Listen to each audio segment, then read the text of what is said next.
এখন 12টা বেজে গেছে। Happy mother's day. Very happy. Hello everyone, again welcome back to my channel explore with Manali. চলো আজকের দিনটা আবার একটা ব্লগের মাধ্যমে শুরু করি। আমার ব্লগ, গতকালকের ব্লগ এখন অবধি পোস্ট হয়নি, সেটা নিয়ে একটু প্রেশারে আছি আমি। এখন যাচ্ছি পড়াতে, চলো যাই। আশা করি তোমরা সবাই খুব ভালো আছো, সুস্থ আছো। আমি এখন পড়াতে যাচ্ছি।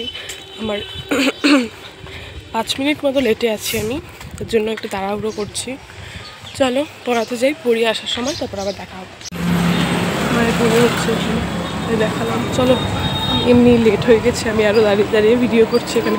ফুলগুলো দেখো, আমি পড়ানো হয়ে গেছে, জাস্ট বেরোলাম, মানে অনেকক্ষণ আগেই বেরিয়েছি। ওই যেতে যেতে দেরি হয়ে যায়, এখন টোটোর জন্য অপেক্ষা করব। গত কয়েকদিন ধরে খুব ওয়াইফাইয়ের প্রবলেম হচ্ছে, মানে আমাদের যেই কোম্পানির থেকে নেওয়া ওই কোম্পানিরই মানে প্রবলেম হচ্ছে কিছু একটা, জানি না কিসের প্রবলেম হচ্ছে বাবা। রোজ রাত্রিবেলায় 12টা থেকে অফ হয়ে যায়, আর এই টাইমটায় অফ হয়ে থাকলে আমরা এডিটও করতে পারি না, পোস্টও করতে পারি না। ওয়াইফাই লাগাতে এসেছিলো বলছিলামই তো, গত কয়েকদিন ধরে প্রবলেম হচ্ছে। এ লাগিয়ে দিয়ে গেল, অন্য একটা কোম্পানিরটা লাগিয়ে দিয়ে গেল।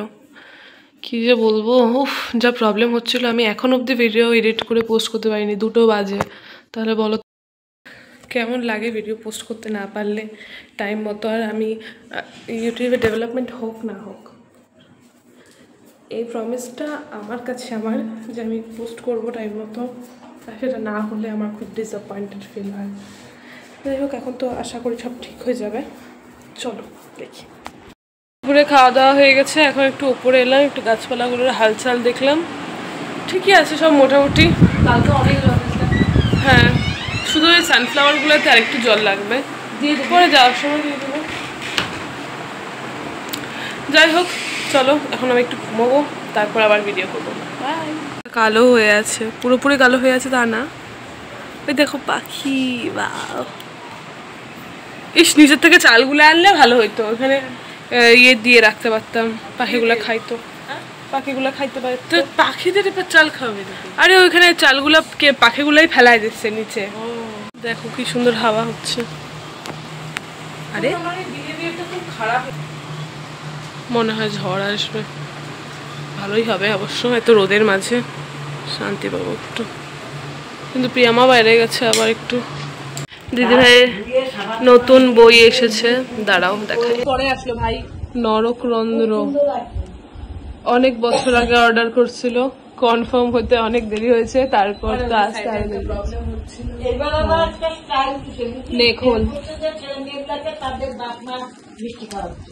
কি ফেল করছে যে ছেলে মেয়েগুলো, তাদেরকে তাদের বাবা মা মিষ্টি খাওয়াচ্ছে কেন? যাতে তাদের মন খারাপ না হয়, সামনের বার যাতে আরো ভালো রেজাল্ট করতে পারে, আরো ভালো করে ফেল করবে পরের বছর, ভালো রেজাল্ট করতে পারে। মনে চাউল দিচ্ছে যে এটা ফেল করতে তো কি হয়েছে, সামনের বার ভালোভাবে পাচ্ছে না, এই জন্য তাদের মিষ্টি। আমার বাচ্চা হলে জুতায় বাইর থেকে বার করে দিতে হবে, বলতাম নিজের হাতে বা নিজে জোগাড় করে খাবি। আমি আর পারবো না খাওয়াইতে। 1 বছর খাওয়ায় পড়ায় ফেল মারলি, এরপর এবার নিজে। নরকরন্ধ্র, পবিত্র ঘোষ, লেখা বই। Very happy. দেখা একটু খুলে। আচ্ছা,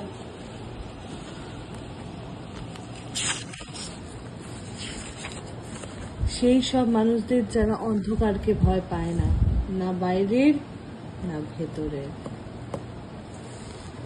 তুই অন্ধকারকে ভয় পাইস না? কেন পাইস না? কাউকে ভয় পায় না। মিথ্যাবাদী, ঝুট্টি। হয়ে গেছে, চাটা খেয়ে নিয়েছি, কিন্তু আমার ঘুম এখনো কাটেনি, আমার এখনো ঘুম পাচ্ছে। এখন কিছু খাবো, সন্ধ্যের খাবার, মানে অনেকটাই 8টা-9টার মতো বাজে, এখন 8:30 মতো বাজে। হ্যাঁ, তো চলো দেখি কি খাওয়া যায়, আবার খাওয়ার সময় ভিডিও করবো। এখন খাচ্ছি চিকেন কাটলেট, দিদিভাই আনলো।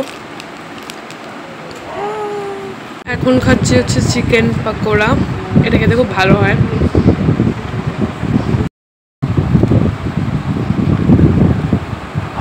এখন রুমি আন্টিরা এসেছে আর ওই দেখো চেরি লুকিয়ে আছে, আর রুমি আন্টিরা এসেছে মানে এক গাদা জিনিস নিয়ে এসেছে। কি কি এনেছে দেখাচ্ছি দাঁড়াও। চেরি আমাদের 1 বছর চলে যাবে এই চা পাতায়, হ্যাঁ না বলো? অনেক চা পাতা ওইখানে আরো আছে তো একটা, তাহলে যাবে না? যাবে, তুই দেখিস যদি যায় চা পাতা যাবে না। এই যে এই একটা, বল যাবে না, এবার বল যাবে না। শিখিয়েছিলাম দিদি ভাইয়ের এই নরকরন্ধ্র বইটা এসেছে। চলো তোমাদের সাথে এখন এটা একটু মলাট দেব, কিভাবে মলাট দেব সেটা দেখাই। আমি এই বইটা পড়ছি রিসেন্টে, মানে কিছুদিন যাবত, এই 7-8 দিন মতো হলো এই বইটা পড়ছি, দ্য কারাভেল সিরিজের ফার্স্ট বুকটা। এটা আমি আজকে মলাটটা দিয়েছি। মলাট দিয়েছি মানে আচ্ছা ওরকমভাবে মলাট দিইনি যে কিছুই দেখা যাবে না, কারণ আমার ওটা পছন্দ না। আবার এগুলো যেহেতু নভেল, এগুলো সব নভেলস, তো এগুলো পড়লে পড়ার সময় যে ন্যাচারাল প্রবলেমটা আমরা সবাই ফেস করি সেটা হলো যে এই যে বইয়ের এই কর্নারগুলো একদম নষ্ট হয়ে যায়। দেখাই একটু দাঁড়াও। এই যে আমি এই বইটা পড়ছিলাম যখন, এই বইটা এখন শেষ আমার, রঙ্কিনী। এই যে এই কর্নারগুলো একদম নষ্ট হয়ে যায়, আর সেটার থেকে বাঁচানোর জন্য আমি এই সেলোটেপ দিয়ে সব কর্নারগুলো মুড়ে মুড়ে মলাটের মতো করে দিই যাতে বইগুলো নষ্ট না হয়। এই বইটাও নষ্ট হয়ে যাচ্ছিলো, আজই করলাম।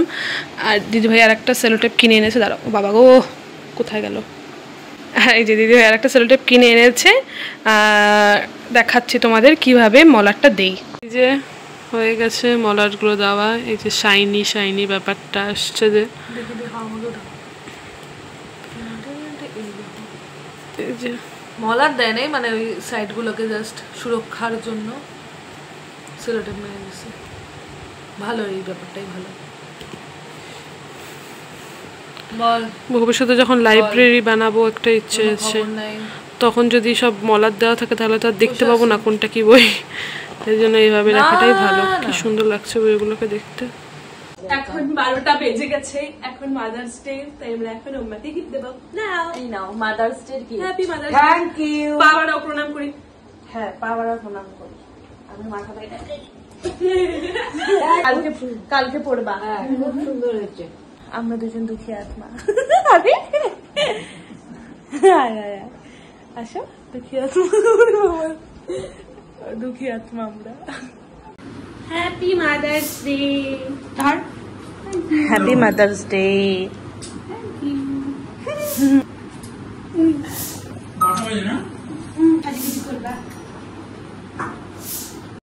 So that's it for today's video. I hope you all like it. যদি ভালো লেগে থাকে তাহলে অবশ্যই লাইক, কমেন্ট, শেয়ার, সাবস্ক্রাইব করে দিতে ভুলো না। সবাই খুব ভালো থেকো, সুস্থ থেকো, সাবধানে থেকো। আজকের জন্য টাটা।